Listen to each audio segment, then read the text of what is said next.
Bonjour à tous et bienvenue sur ma chaîne. Actuellement, en ce qui concerne l'alimentation, ce qu'on appelle la diététique, on a à notre disposition une multitude de conseils. Ce que je voudrais montrer dans cette vidéo, c'est qu'en fait, le seul diététicien, le seul conseiller capable de nous dire ce dont notre corps à nous a besoin à tel moment donné, c'est notre diététicien intérieur. Je vais expliquer de quoi il s'agit.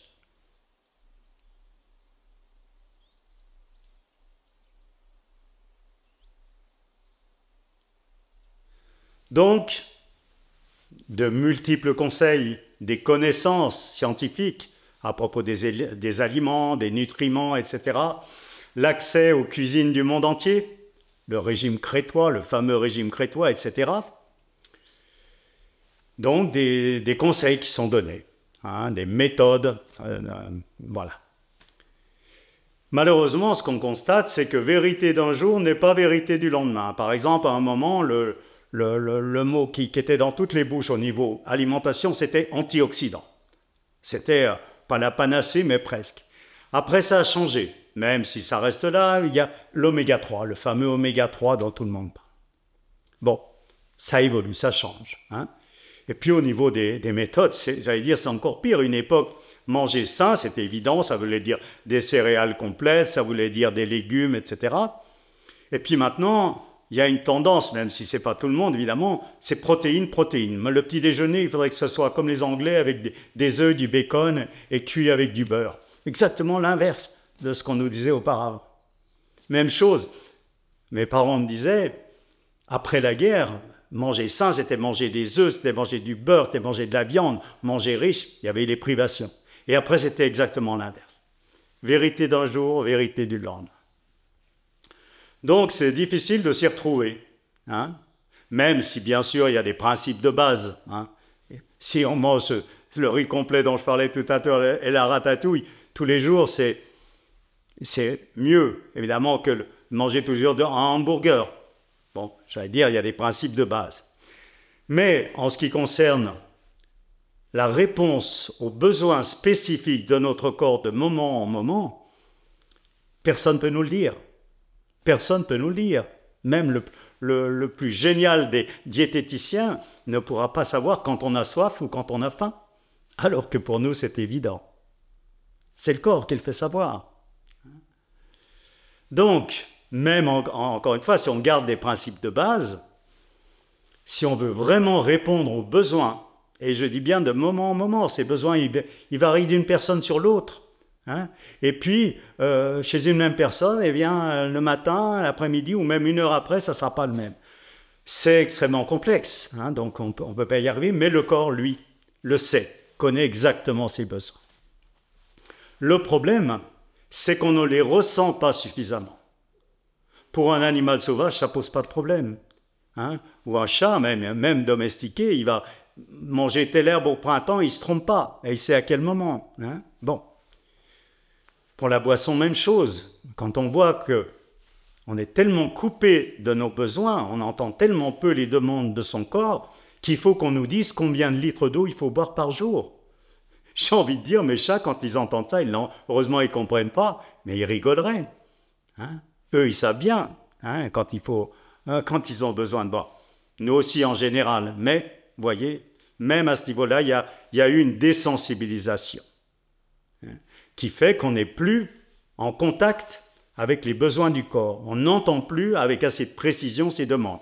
Ça varie évidemment selon chaque personne. Le degré de désensibilisation n'est pas le même. Si je fais cette vidéo, ce n'est pas simplement pour faire ce constat, c'est parce que j'ai pu expérimenter moi-même, comme je le dis à chaque fois, parce que c'est la base.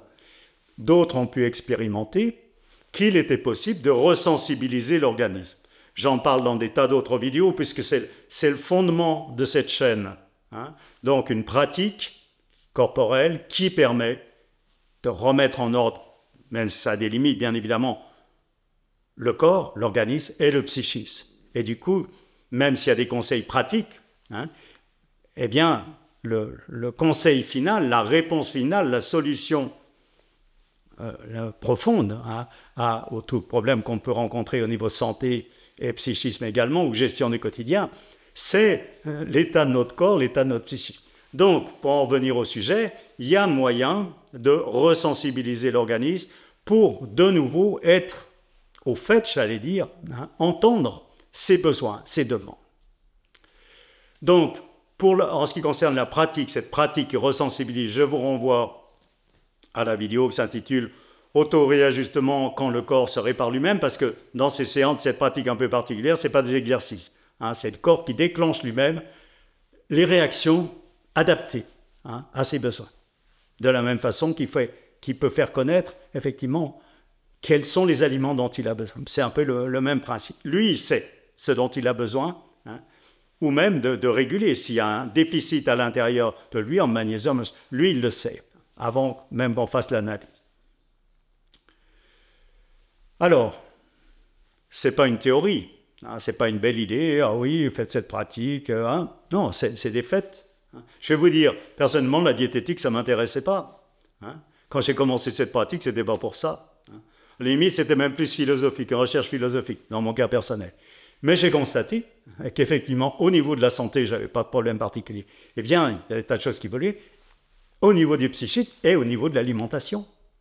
Alors, je vais donner des exemples, mais ça sera plus précis. Je vais donner un exemple un peu extrême. Donc, une personne qui pratiquait ce réajustement spontané déjà depuis quelques années, donc déjà, elle avait retrouvé une sensibilité par rapport aux demandes de son corps.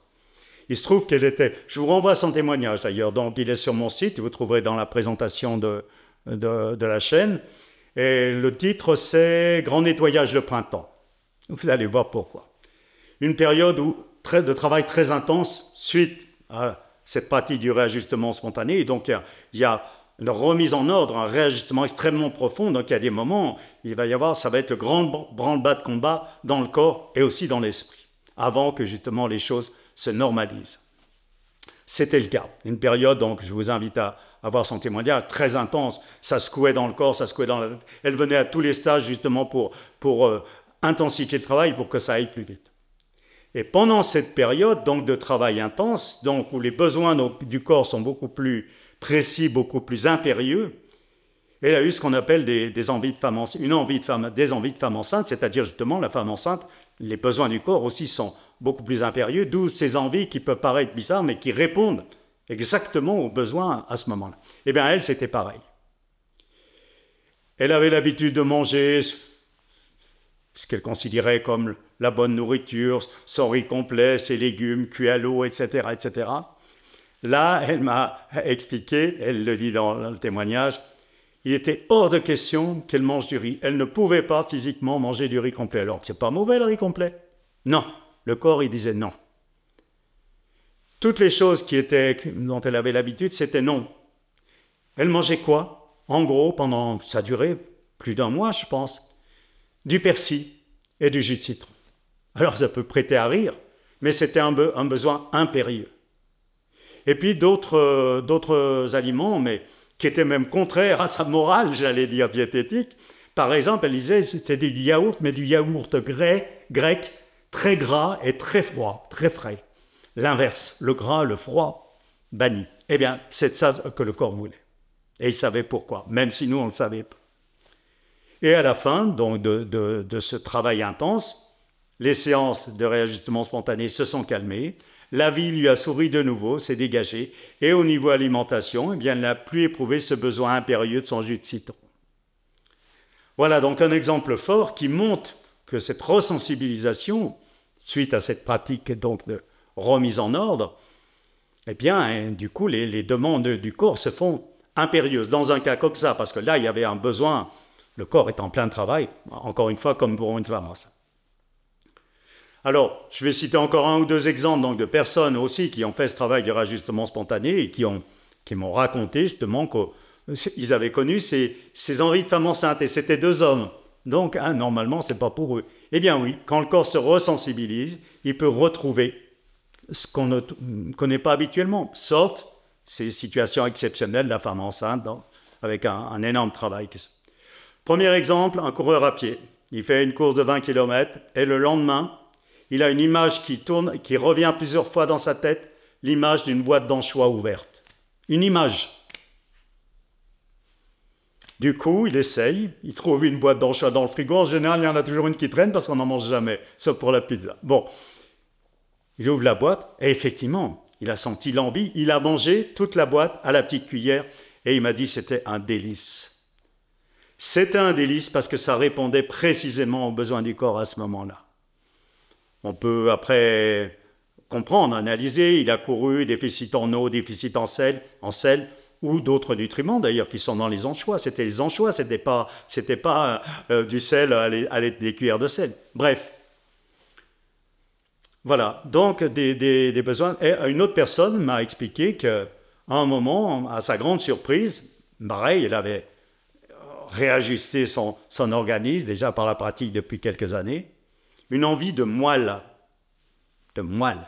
Plusieurs fois, même dans la journée, l'image qui revient. Elle m'a dit, là, moi, j'en ai jamais mangé depuis mon enfance. Je ne mange jamais ce truc-là. Hein, je mangeais dans le pot au feu. Et là, c'était une envie. Donc, comme ça revient une fois, deux fois, trois fois, eh bien, elle mange de la moelle, effectivement. Elle s'en trouve très bien. Le corps, sans doute, elle expliquait qu'elle était dans un moment de grande fatigue. C'est un des aliments les plus riches qui soit. Voilà, donc des cas un peu extrêmes dans des moments où les besoins sont plus forts que d'habitude. Mais dans le quotidien, c'est pareil. Hein? Globalement, on peut manger son régime habituel avec ses principes de base. Bon, ça ne pose pas de problème. Et puis, à un moment donné, même d'une journée à l'autre, il peut y avoir un besoin plus impérieux quand le corps, encore une fois, quand on a retrouvé sa sensibilité. C'est beaucoup plus fort que, j'allais dire, pour une personne lambda qui a plus ou moins des sensibilités. Par exemple, en ce qui me concerne, c'est l'envie, mais l'envie à ce moment-là correspond aux besoins. Ce n'est pas la gourmandise, c'est tout à fait différent. L'envie de pamplemousse. Et je la connais, cette envie, elle est viscérale. Hein. C'est une envie, bon, j'y vais, j'ai le pamplemousse. Et là, il a un goût divin. Divin, le pamplemousse. Je rebois le même l'après-midi. Il est bon, mais sans plus. Là, ça répondait à un besoin. Voilà. Et puis, des fois, je vois tous ces pamplemousses. Du coup, j'ai la provision chez moi. Je me dis, mais je n'ai pas envie de pamplemousse. Et puis, des fois, 2 jours après, je suis surpris. On ne sait pas pourquoi, mais encore une fois, le corps le sait. Ça se manifeste aussi au quotidien à un autre niveau, c'est-à-dire la quantité de nourriture. On parle beaucoup de la qualité, ce qu'il faut manger, mais la quantité, on en parle, mais c'est aussi important à mon sens. Voire même, j'ai presque envie de dire, plus important. D'abord, si on mange trop, le corps n'assimile plus, il rejette. Et si on mange trop, il peut même rejeter en excès. Si on veut prendre du calcium, on mange des yaourts, on se discalcifie parce que le corps, il rejette. Et il a tendance à rejeter le bébé avec l'eau du bain, c'est-à-dire même rejeter ce qu'il devrait garder. Voilà. Donc, savoir quand arrêter de manger, ça, il y a la gourmandise, donc quand le corps se resensibilise, encore une fois, donc là, ça s'est passé suite à cette pratique, pour moi qui étais gourmand, qui n'aurait jamais arrêté à la limite, quand quelque chose me plaisait, était bon, je sens la seconde précise. Quand c'est bon, il faut arrêter. Des fois, je peux continuer, la gourmandise est toujours là. Mais je constate à ce moment-là que l'aliment perd sa saveur. Faites l'expérience. Quand le corps a assez pris, l'aliment perd sa saveur. Et après, c'est la tête qui continue. On veut prolonger le plaisir, mais si on sent, c'est sur sa langue, l'aliment perd sa saveur. Donc, on sent quand il faut arrêter. Et dernière chose, en plus, on va être beaucoup plus incommodé, le corps étant se resensibilisant. Eh bien, quand j'avais l'habitude de manger la grande pizza, quand on est en stage, qu'on fait un repas entre stagiaires, et puis après, je me sentais un peu lourd. Mais depuis quelques années, c'est pas je me sens un peu lourd, c'est extrêmement désagréable, ce qui fait que la dernière fois, j'ai dit, c'est terminé. Hein, jamais plus je mange une pizza entière. C'est trop désagréable après. Donc, vous voyez, le corps est plus sensible, fait savoir, hein, là aussi, que par la gêne, hein, qui est corésianier, que c'est trop. Dernière chose, le corps va nous faire savoir comment manger et comment boire. Là aussi, il y a des règles. Les yogis disaient il faut mâcher sa boisson et boire sa nourriture, c'est-à-dire mâcher jusqu'à ce que ça soit liquide. Oui, peut-être dans certains cas. Et puis, d'autres disaient, je me souviens un derviche qui disait non, il faut manger dur, parce que sinon votre estomac va devenir apathique, ce qui n'est pas tout à fait faux. Il y a sûrement un moyen terme. L'organisme, c'est exactement. Encore une fois, je prends un exemple personnel, parce qu'avant, J'avais soif, je buvais un verre d'eau. Je ne peux plus. Enfin, si, je pourrais en me forçant. Je bois par gorgée, petite gorgée. Des fois, je bois une gorgée, je vais revenir un petit moment après. Voilà. C'est comme ça, à ce moment-là, que le corps va assimiler. Hein? Comme pour la nourriture. Hein? Mâcher, pas mâcher, je me suis rendu compte que j'avais tendance à manger vite, gourmand. Eh bien là, spontanément, je mange moins vite, sans le rendre liquide, mais le corps sait exactement ce qu'il lui faut. Si on se reconnecte à lui, encore une fois, grâce à ce travail de réajustement spontané, personnel, on retrouve sa sensibilité, et bien du coup, tout devient plus facile. Le choix des aliments, la quantité, comment manger, à quel moment tel aliment, à quel moment tel autre, etc. Et on sait que s'il manque quelque chose, le corps nous le fera savoir. S'il manque de protéines, peut-être ce sera une envie de, je ne sais pas quoi moi, d'aliments très protéinés, voire même de saucissons ou de quelque chose comme ça, même si ce n'est pas l'idéal, ou de lentilles ou de pois chiches, je ne sais pas, le goût des fois revient dans la bouche. On ne sait pas encore ce que c'est, puis on sent le goût, l'envie de femme enceinte. Donc c'est simple, la vie devient simple au niveau alimentaire, on n'a plus toujours à se demander est-ce qu'il faut pas. Et ça, pour l'esprit, c'est une grande libération. On peut vivre dans une certaine insouciance parce qu'on a le parachute. On sait que le corps, s'il a besoin, vraiment, il nous fera savoir. Il n'y a plus besoin de s'en soucier. Quelle libération!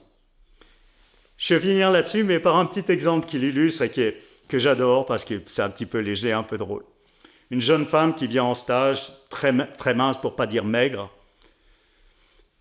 et qui, le premier jour au restaurant, donc elle mangeait très peu, juste un peu de salade, etc. Bon, on sentait que c'était tout délicat et tout.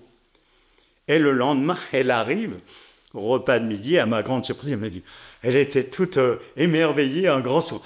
Elle me dit, vous savez, ce que vous avez dit hier, ça a été une libération pour moi. J'avais dû parler de l'alimentation, mais je ne me souvenais pas avoir dit quelque chose qui pouvait susciter une telle libération. J'avais dû dire, peut-être ce que je viens de vous dire, une fois que le corps se ressensibilise, il n'y a plus besoin de s'en soucier. Elle qui avait toujours été stricte, hein, qui s'était cadenassée quelque part, elle a ressenti ce soulagement. Ouf. Et du coup, au repas de midi, elle nous a fait rire parce qu'au dessert, elle ne prenait pas de dessert normalement, et le serveur lui demande si vous voulez un tiramisu, un petit ou un grand, elle lui dit un grand, et le geste nous a fait évidemment tous rire.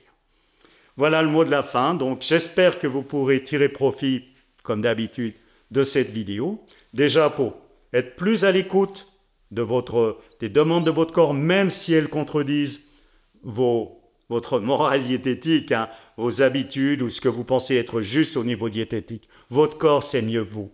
Et puis, pour qu'il exprime ses demandes plus fort, parce que ça, c'est la base. C'est bien beau d'écouter son corps, mais si on l'entend comme ça, c'est sûr qu'on ne pourra pas répondre aux besoins. Donc, mais après, ça, c'est une démarche qui demande, comme dit toujours, une demi-heure tous les jours pour, petit à petit, que le corps retrouve cette sensibilité et du coup qu'on puisse répondre vraiment à ces demandes de moment en moment. Du coup, il fonctionnera beaucoup mieux, évidemment, hein, parce que ça correspond exactement, vous mettez exactement le carburant dont il a besoin. C'est comme une Ferrari, si vous mettez de l'essence ordinaire ou du sans-plomb ou même des essences supérieures, elle n'aura pas le même rendement. Voilà. Si vous avez besoin de renseignements complémentaires, des questions, des commentaires, comme d'habitude, vous les placez en dessous. Plus de renseignements dans mon livre. Les références sont dans la présentation de la chaîne. Et puis, je vous dis, bien écoutez, peut-être une prochaine fois pour une autre vidéo.